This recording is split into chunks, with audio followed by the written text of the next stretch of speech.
In previous video, I have shown you the overview section in which we saw what is the purpose of summary, dashboards, and wiki. Now let us see the purpose of boards. So as the name indicates, in the boards we can create different types of boards. For example, if you are using sprints, then you can create sprint boards. You can have backlogs as well, then queries. So let us see one by one. In the work items, you can see what all work items are assigned to you, or you can also add the filters as well. For example, I'm going to create one epic. Say I want to create one e-commerce website, suppose e-commerce website, and then you can assign it here to the users.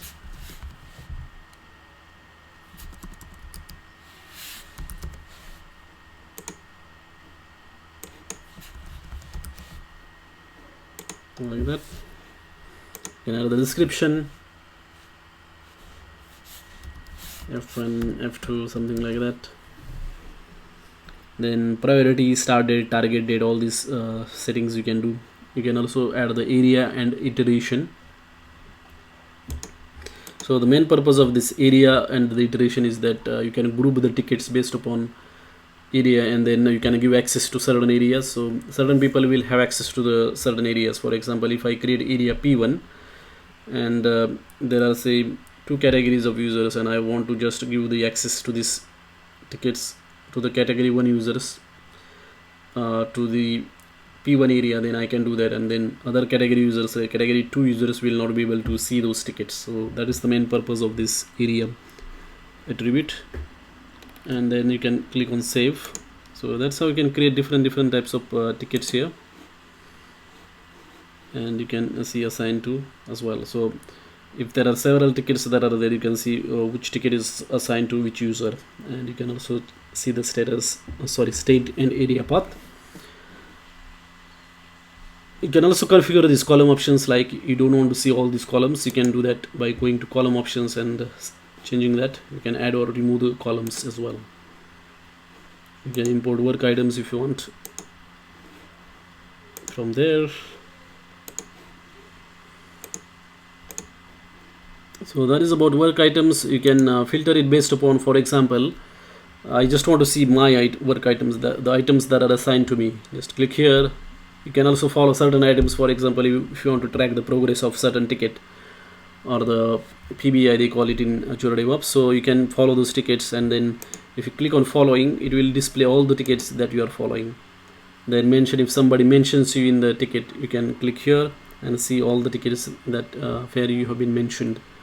My activity will display all the activities that you have done, like the bug that you have created, item that you have done, comments you have made, and finally we have got recently updated, completed, and created. So like that you can filter the tickets.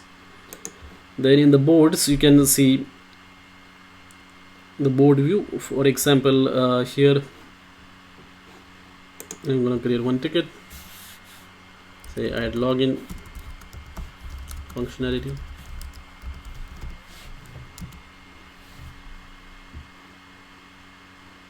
and then you can change the status to doing and done. So this is the default template, like status the ticket goes through, but you can change that through your project setting or organization setting. There is one setting related to this flow, for example agile, scrum, like that, and then you can change it from there.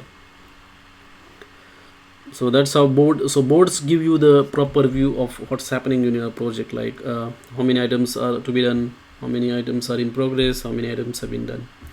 So all this status you can see here.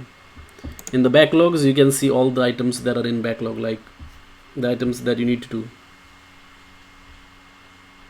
You can also view this as a board or view as a backlog. So in the backlog view, it is just showing the list of the tickets, but in the board view, it is showing the tickets in this which are split into these columns, 3 columns: to do, doing, and done. Then in the sprints, you can create a new sprint and then add tickets into that. For example, this is the sprint 1, and then you can add the tickets like that.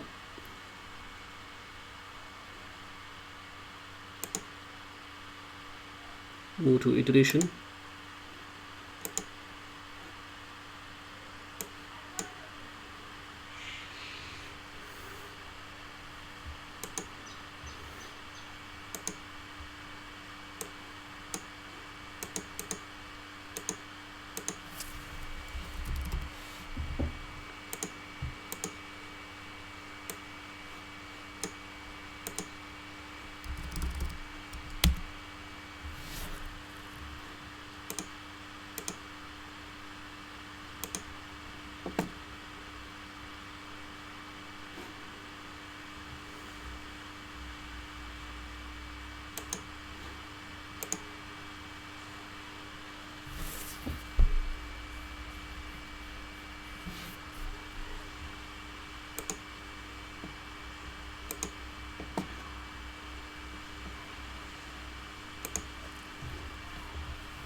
Finally, we have got queries as well.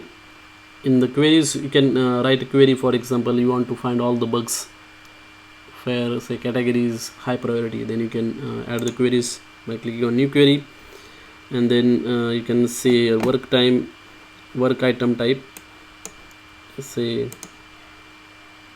issue, and then just run query, and it will display all the issues that are there in this project. And then you can save this query as well, so next time you just need to execute that query, and it will list down all the issues. So that's how you can find all the queries. So that is the way you can use these boards. There are work items, then backlogs, sprints, and queries in this particular section. If you have any questions, let me know through the comments. Thanks for watching this video.